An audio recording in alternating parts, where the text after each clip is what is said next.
Hello friends, कैसे हो आप सब? एकदम ठीक। आज के वीडियो में हम 5 इंग्लिश वर्ड्स के हिंदी में मतलब समझने वाले हैं। ये 5 वर्ड्स हैं अराउंड, अराइव, एस, आस्क और एज्यूम। इन 5 इंग्लिश वर्ड्स के हिंदी में मतलब समझने के बाद हम इनको इंग्लिश सेंटेंसेस में यूज़ करेंगे। इससे आपको पता चलेगा कि इनका यूज़ कैसे होता है। तो आइए शुरू करते हैं इन 5 वर्ड्स के मतलब को समझना।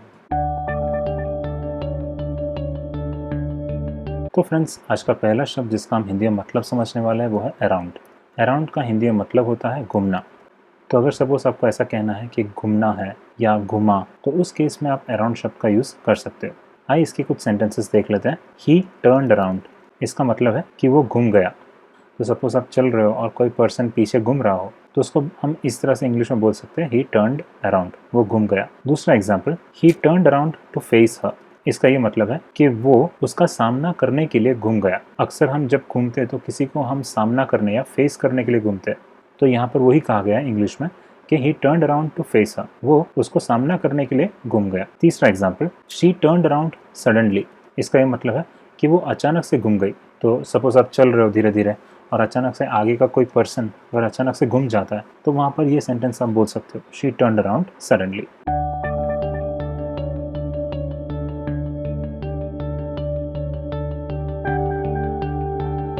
फ्रेंड्स, अराउंड शब्द का दूसरा मतलब होता है चारों ओर। तो अगर आपको ऐसा कुछ इंग्लिश में बोलना है कि चारों ओर ये था या चारों ओर हरियाली थी, तो उस केस में भी आप अराउंड शब्द का इस्तेमाल कर सकते हो। आइए इसके सेंटेंसेस देख लेते हैं। पहला example, she was walking around the common plot. इसका मतलब है कि वो कॉमन प्लॉट के चारों ओर चल रही थी।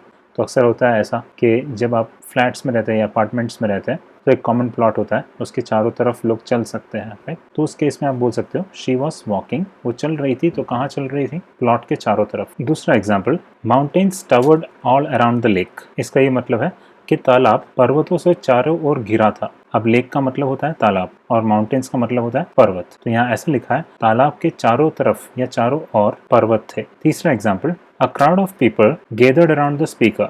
इसका ये मतलब है कि स्पीकर के चारों तरफ लोगों का झुंड इकट्ठा हुआ।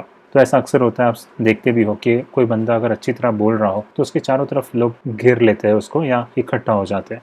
तो उस केस में भी आप अराउंड शब्द का इस्तेमाल वहाँ कर सकते हो। तो यहाँ लिखा हुआ अ क्राउड ऑफ पीपल, लोगों का एक झुंड, गेदर्ड अराउंड, इकट्ठा हुए किसके चारों ओर? स्पीकर के चारों ओर।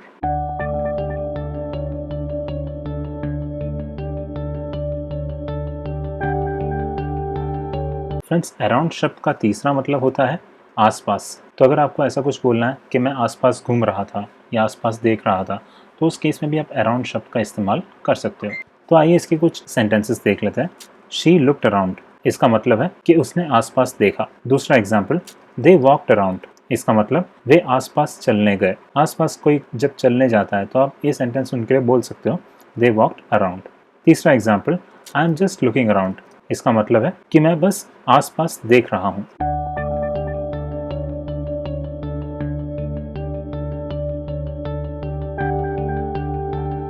फ्रेंड्स, अराउंड शब्द का एक और मतलब होता है और वो होता है लगभग। तो अगर आपको इंग्लिश में लगभग ऐसा कुछ बोलना हो तो वहाँ पर भी आप अराउंड शब्द का इस्तेमाल कर सकते हो। तो इसके कुछ सेंटेंसेस देख लेते हैं। I will come to pick you up at around 6। इसका मतलब मैं तुम्हें लगभग 6 बजे लेने आऊँगा। तो यहाँ पर हम किसी को बता रहे कि हम लगभग उतने टाइम पे आएंगे, तो उस केस में भी हम अराउंड शब्द का इस्तेमाल कर सकते हैं। दूसरा example, the watch costs around 5000 rupees. इसका मतलब वॉच की कीमत लगभग 5000 है, राइट। तो यहाँ पर भी हम लगभग शब्द का इस्तेमाल कर रहे हैं।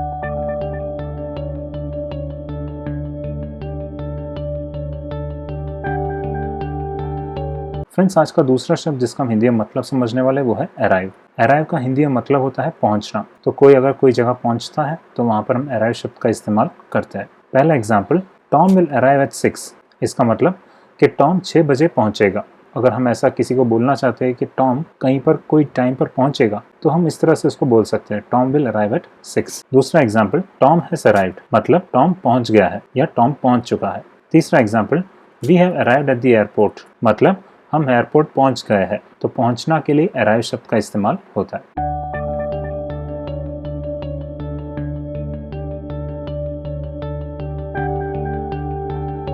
फ्रेंड्स, अराइव शब्द का दूसरा मतलब होता है किसी नतीजे पर आना। तो अगर हम किसी नतीजे पर पहुंच रहे हैं तो उस केस में भी हम अराइव शब्द को यूज कर सकते हैं। चलिए एग्जाम्पल से समझते हैं। पहला example, the doctor arrived at the conclusion that Tom has fever. इसका मतलब डॉक्टर इस नतीजे पर पहुंचे कि टॉम को बुखार है। तो डॉक्टर ने शायद बहुत सारे टेस्ट किए होंगे और उसके बाद उनको पता चला है कि उन्हें बुखार है, तो इसलिए ऐसे हमने अराइव्ड एट द कंक्लूजन, इस नतीजे पर पहुंचे, ऐसा शब्द इस्तेमाल किया है। इसका दूसरा example, they arrived at the same conclusion. इसका मतलब वो भी इसी नतीजे पर पहुंचे। तो अगर आप किसी नतीजे पर पहुंचे हो और आप ये बताना चाहते हैं कि दूसरे भी कोई इसी नतीजे पर पहुंचे हैं, तो वहां पर भी आप अराइव्ड शब्द का इस्तेमाल कर सकते हो।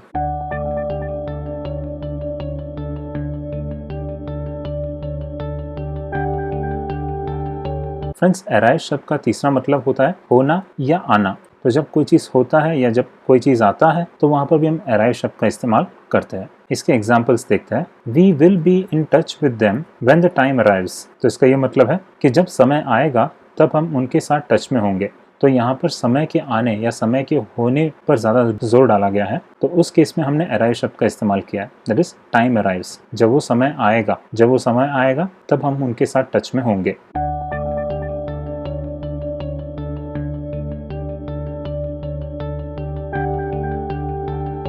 फ्रेंड्स, आज का तीसरा शब्द जिसका हम हिंदी में मतलब समझने वाला है वो है एस।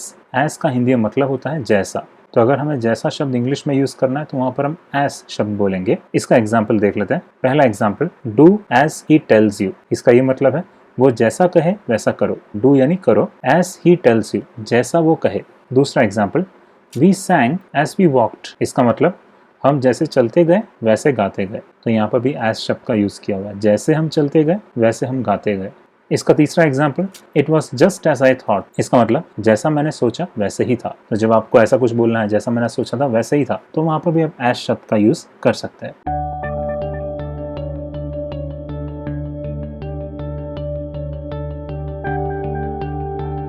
फ्रेंड्स, एज शब्द को हम तब भी यूज करते हैं जब हमें ऐसा कुछ बोलना है कि तुलना करने के लिए, या फॉर एग्जाम्पल हमें जितना बोलने के लिए। हम दोनों केसेस में हम एज का यूज करते हैं। तो पहला मतलब तो आपको पता ही चल गया, जैसा। बट दूसरा मतलब जब हमें ऐसा कुछ तुलना करना हो किसी के साथ तो वहां पर एज का इस्तेमाल करते हैं, या तो फिर हमें जितना बोलना हो तो वहां पर भी हम एज का इस्तेमाल करते हैं। चलिए एग्जाम्पल से समझ लेते हैं। तो जब हमें तुलना करना हो तब हम एज को इस तरह से इस्तेमाल करते हैं, I am as tall as Tom. इसका मतलब मैं टॉम जितना ही लंबा हूँ। तो यहाँ मैं अपनी तुलना टॉम से कर रहा हूँ और मैं अपनी हाइट उसके साथ कंपेयर या तुलना कर रहा हूँ। तो मैं ये कहना चाहता हूँ कि मेरा हाइट या मैं टॉम जितना ही लंबा हूँ। दूसरा example, he runs as fast as you. तो यहाँ पर हम किसी के दौड़ने को किसी के दूसरे व्यक्ति के दौड़ने के साथ कंपेयर कर रहे हैं या तुलना कर रहे हैं। तो यहाँ कहा गया है वो तुम्हारे जितना ही तेज दौड़ता है। एज शब्द को हमें अगर जितना बोलना हो तब उस केस में हम ऐसे यूज करते हैं, try as hard as you can. तो इसका ये मतलब है जितना हो सके उतनी कोशिश करो। तो यहाँ पर किसी के साथ कंपेयर नहीं किया गया है, बट हम ये बता रहे हैं कि आप कितना कोशिश कर सकते हो, उसका जो लेवल, उस पर जोर डालना चाहते हैं। तो आप उतना कोशिश करो जितना आपसे होता है। तो वहाँ पर भी हम एज शब्द का यूज करते हैं। और इसका अगर लास्ट एग्जाम्पल दे दो, eat as much as you like. इसका मतलब जितना तुम्हें खाना है खाओ। तो यहाँ पर हम उसके लेवल की बात कर रहे हैं कि वो कितना खा सकता है, उसको खाने की अनुमति है।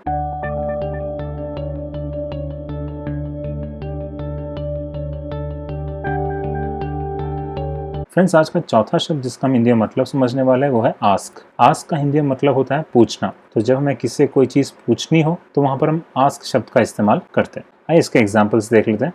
पहला एग्जाम्पल, आस्क एलेक्स। इसका मतलब है कि एलेक्स से पूछो। राइट, अगर आपको कोई मन में कोई डाउट है और आपको लगता है कि एलेक्स के पास उसका आंसर है तो आप ऐसा कुछ बोल सकते हो, आस्क एलेक्स, एलेक्स से पूछो। दूसरा एग्जाम्पल, डोंट आस्क। इसका मतलब मत पूछो। तीसरा example, why do you ask. इसका मतलब आप क्यों पूछते हो। तो अगर हमें ऐसा कुछ इंग्लिश में बोलना है कि आप पूछते क्यों हो, या मत पूछो, या उसको पूछो, तो वहां पर हम आस्क शब्द का इस्तेमाल कर सकते हो।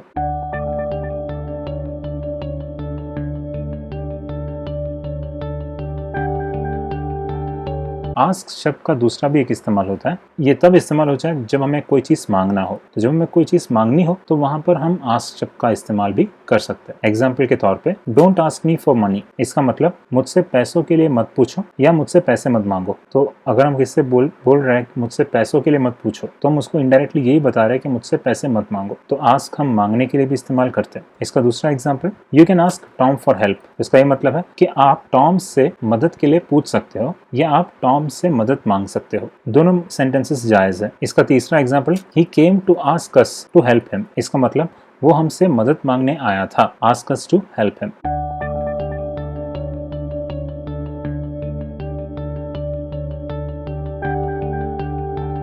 फ्रेंड्स, आज का लास्ट शब्द जिसका हम हिंदी में मतलब समझने वाले वो है एज्यूम। एज्यूम का हिंदी में मतलब होता है मान लेना या लगना, दोनों में से कोई भी एक, लेकिन पहला सबसे ज्यादा इससे मैच करता है, दैट इज मान लेना। अगर आप कोई चीज मान लेते हो बिना उसके प्रूफ को देखकर, तब आप एज्यूम शब्द का इस्तेमाल कर सकते हो। आइए इसके एग्जांपल्स देख लेते हैं। पहला example, I assume you are angry. तो इसका ये मतलब है कि मेरा ये मानना है कि आप गुस्सा है, या तो मुझे लगता है कि आप गुस्सा हो। पहला वाला ज्यादा और सही है कि मेरा ये मानना है कि आप गुस्सा है। हमें 100% नहीं पता कि वो गुस्सा है ही, हम ये हमारी मान्यता को बोल रहे हैं कि हम ऐसा मान रहे हैं कि वो ऐसा है। दूसरा example, I assumed it was free. तो इसका ये मतलब है कि मैंने मान लिया कि वो मुफ्त था। राइट, शायद मुफ्त ना भी हो, बट जो बोल रहा है उसने ये तो मान लिया कि वो मुफ्त था। और अगर इसको दूसरे तरीके से बोलना है तो मुझे लगा वो मुफ्त था। तीसरा example, I assume that is a joke. इसका ये मतलब है कि मुझे लगता है कि यह एक मजाक है, या दूसरी तरह से बोले तो मेरा मानना है कि ये एक मजाक है। तो फ्रेंड्स, इस वीडियो में हमने 5 इंग्लिश वर्ड्स के हिंदी में मतलब देखे। ये 5 वर्ड्स थे अराउंड, अराइव, एस, आस्क और एज्यूम। इन 5 वर्ड्स को हमने इंग्लिश सेंटेंसेस में यूज़ किया। अगर आपको इस वीडियो में से कुछ भी मदद मिला हो तो ज़रूर इस वीडियो को एक लाइक कीजिए और अपने फ्रेंड्स और फैमिली के साथ इसे मैक्सिमम शेयर कीजिए। और अगर आप मेरे वीडियोस के फ्यूचर नोटिफिकेशंस चाहते हो तो सब्सक्राइब बटन ज़रूर दबाइए। Thank you for watching and keep learning.